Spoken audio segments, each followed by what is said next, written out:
Oke, shalom, kembali lagi dengan saya Jennifer. Hari ini saya akan membawa firman Tuhan, tetapi terlebih dahulu marilah kita membawakan di dalam doa. Mari kita berdoa. Bapa dalam kerajaan surga, terima kasih atas kesempatan yang telah Engkau berikan. Pada hari ini saya akan memimpin pemberitaan firman Tuhan. Kiranya Engkau memberkati dari awal hingga mulai berakhir dengan baik ya Bapa.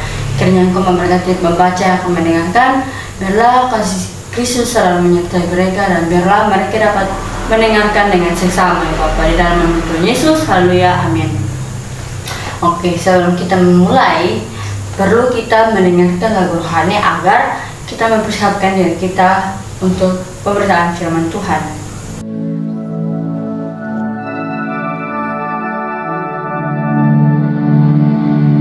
Yesus, apa arti hidupku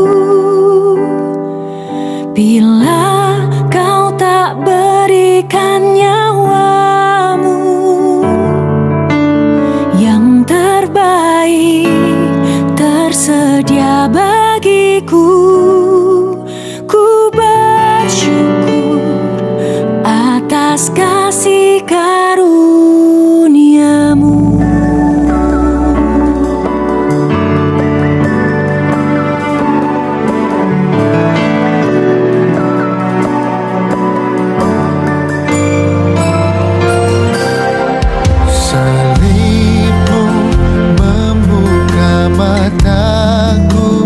Betapa berharga nilai hidupku,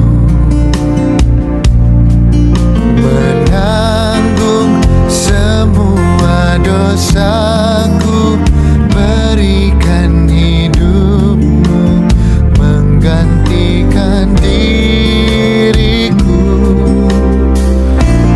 bukan karena perbuatanku, yang selamatkanku. Yesus, apa arti hidupku bila kau tak berikan nyawamu yang terbaik tersedia bagiku. Ku bersyukur atas kasih karuniamu.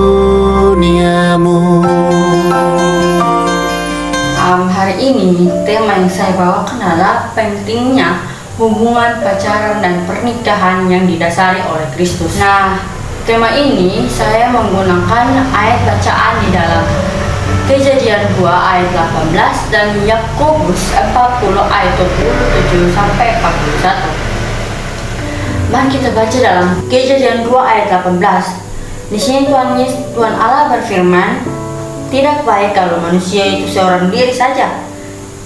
Aku akan menjadikan penolong baginya yang sepadan dengan dia." Nah, di sini itu sejak awal Allah sudah menciptakan wanita dan pria untuk menjadi penolong yang sepadan buat mereka. Oleh karena itu, pria dan maupun wanita itu harus memiliki pasangan yang sepadan agar mereka mampu membangun hubungan yang baik dengan Tuhan maupun antara sesama mereka. Sangat penting untuk kita manusia itu mengerti betapa penting didasari oleh suatu hubungan yang didasari oleh Kristus. Mengapa? Karena dengan begitu kita mengerti tujuan Tuhan Yesus menciptakan hubungan tersebut terjadi, sehingga hubungan kita itu dilanjuti dan berjalan sesuai dengan kehendak Allah. Nah, terlebih dahulu kita harus mengerti apa itu pacaran, apa definisinya. Nah, pacaran itu merupakan masa persiapan menuju perkawinan. Di sini seseorang yang berpacaran adalah seseorang yang sudah mempersiapkan dirinya untuk menuju perkawinan. Dan lama pacaran itu minimal 2-5 tahun. Karena disitulah mutlak harus dewasa.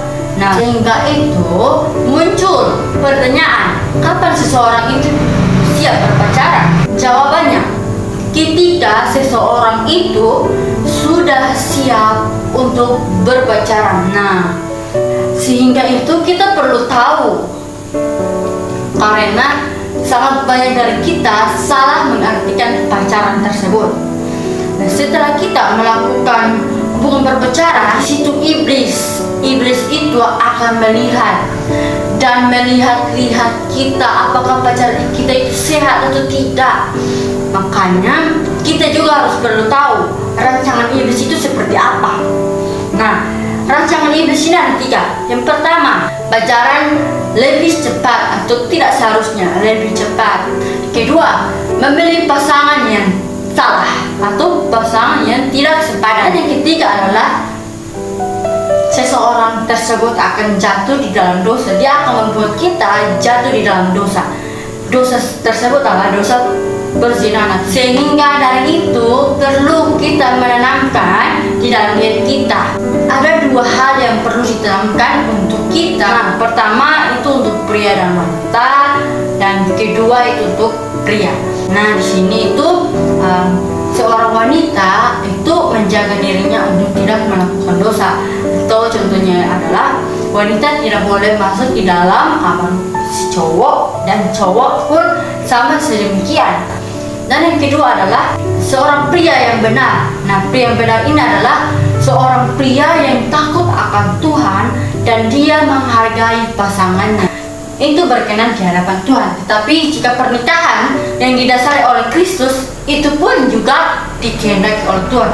Seringkali kita melihat anak muda zaman sekarang itu sudah banyak jatuh di dalam dosa perzinahan, karena di sini mereka tidak mengerti apa yang dikehendaki oleh Allah di dalam hubungan berpacaran mereka. Nah, di sini seperti yang saya tuliskan bahwa pria dan wanita itu memiliki visinya sendiri. Jadi pria itu memiliki visi di mana pria menjadi pemimpin di dalam keluarga.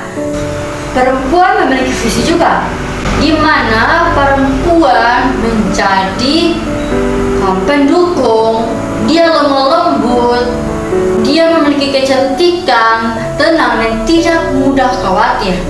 Sehingga secara keseluruhan pasangan yang baik adalah pasangan yang memiliki kasih sejati di dalam hidup. Kasih itu sabar, kasih itu murah hati, ia tidak cemburu, ia tidak membanggakan diri dan tidak sombong. Nah, hal ini perlu kita tanamkan di dalam setiap hubungan kita. Dia itu murah hati, tidak cemburu dan tidak sombong. Kita lanjut di ayat 5. Ia tidak melakukan yang tidak sopan dan tidak mencari keuntungan untuk dirinya sendiri. Ia tidak pemarah, tidak menyimpan kesalahan orang lain. Nah, sikap ini yang dibutuhkan dalam hubungan berpacaran agar hubungan berpacaran tersebut menjadi sehat dan berkenan di hadapan Tuhan. Setelah kita mengerti sikap-sikap yang dibutuhkan di dalam pacaran, kita juga perlu mengerti batasan-batasan pergaulan berpacaran.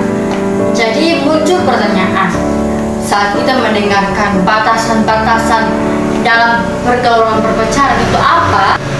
Muncul pertanyaan, di mana pertanyaannya berbunyi begini: apakah dalam berpacaran boleh ada keterlibatan hubungan seks? Nah, pertanyaan ini seringkali kita dengar di zaman sekarang, anak muda yang masih belum mengerti pacaran yang sehat di dalam Kristus. Hal ini memiliki 3 macam praktek yang biasa di kalangan kaum muda mereka merasa biasa, yaitu berciuman, berpelukan, dan meraba-raba. Orang muda kita yang masih dapat mengerti apa yang benar, apa yang jahat, baik kita mengerti maksud dari Tuhan untuk di setiap hubungan kita. Karena dari situlah kita dapat membangun hubungan yang benar dan sesuai dengan kehendak Allah. Disitulah kita harus belajar untuk tidak melakukan hubungan yang tidak sesuai dengan firman Allah.